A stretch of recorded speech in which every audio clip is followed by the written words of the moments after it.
Je propose la correction de cet exercice, en fait, extrait de l'oral d'un concours. Donc là, il s'agit de parler de la partie immergée de l'iceberg associée à ce texte. Vous voyez bien ce qu'on a en iceberg, vous avez la partie immergée, la partie émergée à l'extérieur et à l'intérieur. Et donc, tout ceci, c'est un grand glaçon qui flotte dans l'eau de mer. Et on nous dit exprimer. Bon, le glaçon est soumis à son poids et à la poussée d'Archimède. Donc, on nous dit immergé dans la mer, exprimer la poussée d'Archimède et la force de pesanteur s'appliquant sur l'iceberg. L'exercice est plutôt guidé. On aurait pu dire directement quelle est la proportion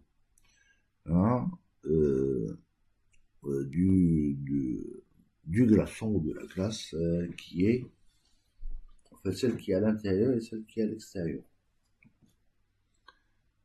Bon, comment doit-on procéder? On considère que le glaçon ou la glace est en équilibre. Donc on va, puisqu'il est en équilibre, on va appliquer le principe fondamental équilibre.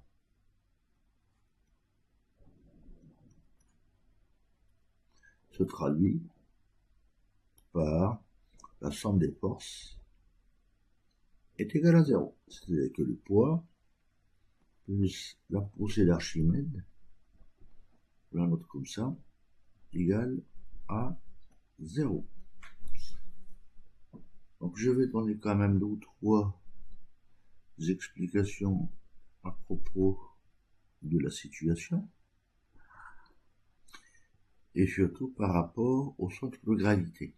Quand vous avez un solide, le centre de gravité qui est régulier, le centre de gravité est, là j'ai dessiné, c'est ce point. C'est le point où toutes les masses se répartissent. Donc ici, c'est le centre de gravité ou le centre de masse. Il se trouve que si ce solide est immergé dans le liquide, donc en fait le centre, c'est plus le centre de gravité, mais c'est ce qu'on appellera le centre de poussée. Et lui, quant à lui, il correspond au centre de gravité de la partie immergée. C'est à cause de ça, si on trace en fait, les diagonales, si le solide est régulier, et ben le centre de poussée se trouve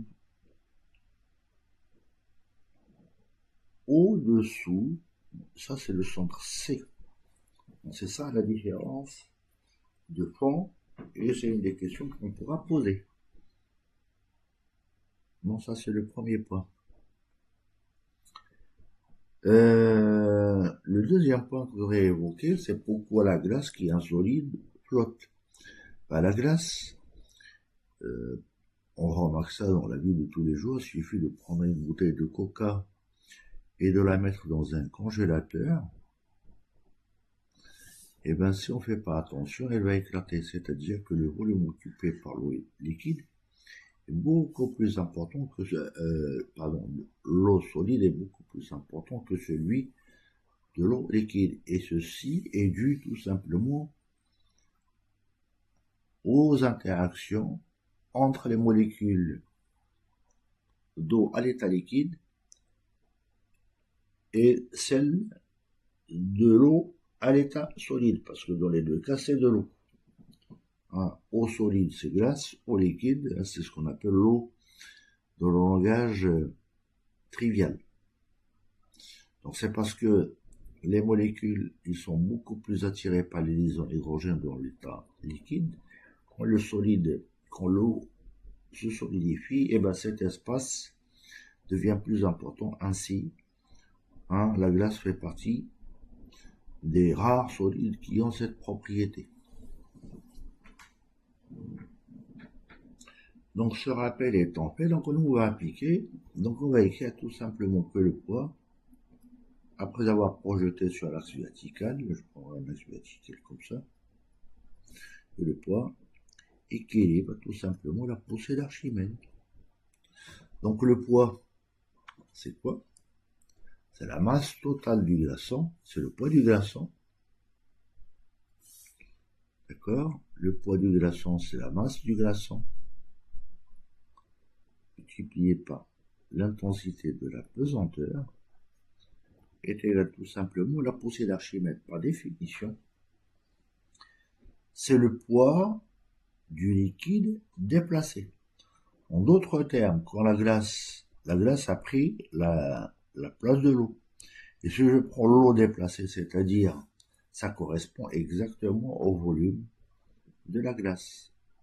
Puisque la glace, quand elle prend la place de l'eau, et ben je prends cette eau, et ben je mesure sa masse, et par ce biais, je peux calculer son poids. Donc je mettrai tout simplement, c'est la masse du liquide déplacé, G. Dans les deux cas, on remarque, on a G, et par conséquent, il y a des simplifications. C'est dans ce sens que l'intensité de la pesanteur n'intervient pas. Et d'ailleurs, dans les données numériques, elle est absente. Ça, c'est une remarque. Donc maintenant, on va commencer par calculer la masse de la glace. La masse de la glace, c'est ρ de la glace fois le volume total de la glace. Il s'agit de tout le glaçon ici.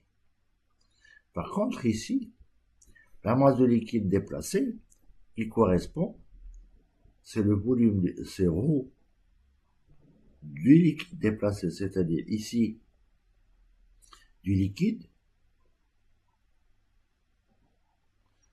d'accord, fois le volume immergé, puisque c'est celui qui correspond au volume du liquide. Et donc là, il suffit de faire tout simplement le rapport du volume de la glace sur le volume de la partie immergée. Donc je vais faire VI, pardon, je fais VI sur VG, c'est-à-dire le volume I, ah bah oui, allez, VI sur VG est égal à ρ de la glace sur ρ du liquide. Et si on fait l'application numérique, la glace flotte donc sa masse volumique ou sa densité plus petite que celle de l'eau qui vaut 1. Ici, je lis 0,92 10 puissance moins 3 kg par mètre cube. 0,92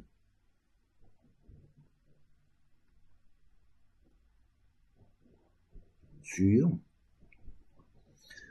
1 en ce qui concerne le liquide, c'est-à-dire 1,02.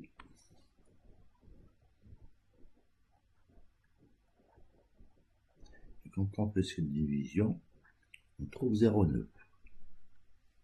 C'est-à-dire que la partie immergée est égale tout simplement au 9 dixième, le volume immergé du glaçon est égal au 9 dixième à peu près du volume du glaçon, j'allais dire, total. Voilà pourquoi on dit, il faut toujours, on dit, c'est la partie immergée de l'iceberg. Puis ça veut dire, il y a un grand volume qui est plongé dans l'eau. Bien, j'espère que ce petit exercice d'oral a été agréable à voir. Si vous l'avez aimé, likez-le et faites partager. Quant à moi, je vous dis à bientôt.